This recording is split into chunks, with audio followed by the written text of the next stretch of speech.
and then that's just the common theme here, that if we disagree and that if we have a problem with these issues and that we are being critical, we need to be there, and we need to voice our opinions. And even if we're just out here and not necessarily are in those board meetings themselves, even if we're out here, we have that right to voice our opinions out here, right? And to protest, right? But right now there's a policy being pushed that's trying to be pushed through, and it's getting closer to being solidified and consolidated. And so our next speaker, Mayra from Students for Social Justice, is going to speak on that policy. Hello everyone, how is everyone today? Good. A little hot? Alright, so college is a place where ideas are exchanged, topics can be debated, people can agree or disagree. It is a place where we can voice our thoughts and freely express ourselves without any kind of repercussion, as long as it is all done within our First Amendment rights. And it is this right which is currently and has been under attack.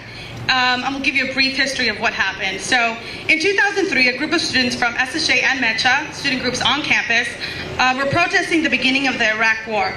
Students were in the C building. They were maced and then arrested by campus police. An investigation was conducted, and the findings have not been made public. As a result of that, time, place, and manner was created. It is a policy that has not been approved and is currently being discussed. But what is time, place, and manner?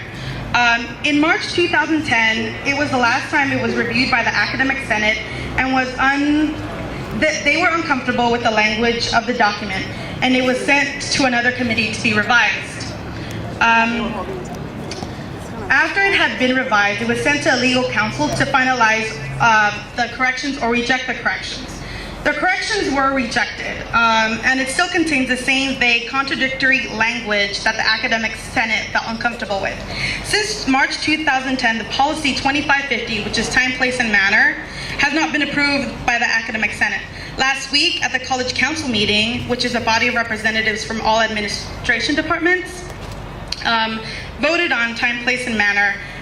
It was approved with only 2 votes against it, which were the 2 student representatives on that board. Let me add to that the policy was not placed on the agenda, and the public comment section for that meeting was removed so that students could not speak out against the policy, or at the very least have their opinions be considered by the board before taking a vote. Yesterday, at the Academic Senate, students and faculty raised questions and concerns about the policy and the manner in which it was approved by the College Council. It has been put on the agenda for the next meeting for further discussion. That's a success, considering that it was just going to go directly to the Board of Trustees so that they can approve of the policy. As it has been said before today, that our biggest weapon as students is our voices and our ability to come out here and protest or demonstrate. Students' freedom of expression and ability to demonstrate is one of the most powerful tools we have to affect change on our campus. This is under jeopardy. Our fundamental constitutional right is being violated with the ambiguity of the language this policy contains, an ambiguity that can be utilized to silence and limit dissent and criticism to the administration. Ew. As an example, according to the policy, what we are doing here today is on these steps is not permissible. The current language of the document does not allow any place on this campus to be used to demonstrate or exercise our freedom of speech. Paragraph 2 of this document describes designated areas to be used for speech and advocacy. Quad, Galloway Plaza, Jameson Amphitheater, Alumni Columns, and Maripool areas. But paragraph 4 and 5 describe the places which speech and advocacy is not allowed. Hallways and buildings, both interior and exterior, stairways and ramps to go between PCC structures. Persons using the public forum shall not touch, strike, or impede the progress of passerbys, which means essentially nowhere on this campus can we actually do what we are doing today. Yes, very much boo. So according to this, the document has plenty of other vague and unclear language regarding banner size and flyer distribution that needs to be corrected, because it is violating our fundamental right to speak out against whatever it is that we don't agree with. The argument of safety has also been brought up in the discussion, and if this was really a matter of safety and security, then why include the things that address banner size and flyer distribution, as well as what kind of pins you can wear and other things of that nature?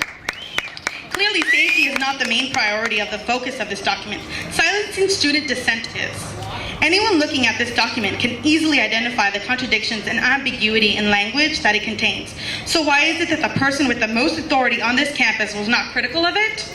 I understand President Mark Rocha was not present when this document was first drafted, but he should have realized that it contained discrepancies. Therefore, he should not have brought it up to the college council for a vote. That's about it. If you want any more information about Time, Place, and Manner, please let me know. It's something that really hurts students because it is our voices that are being silenced. It affects everybody on this campus, in particular students, because other than AS, there is no other way for us to voice our opinions.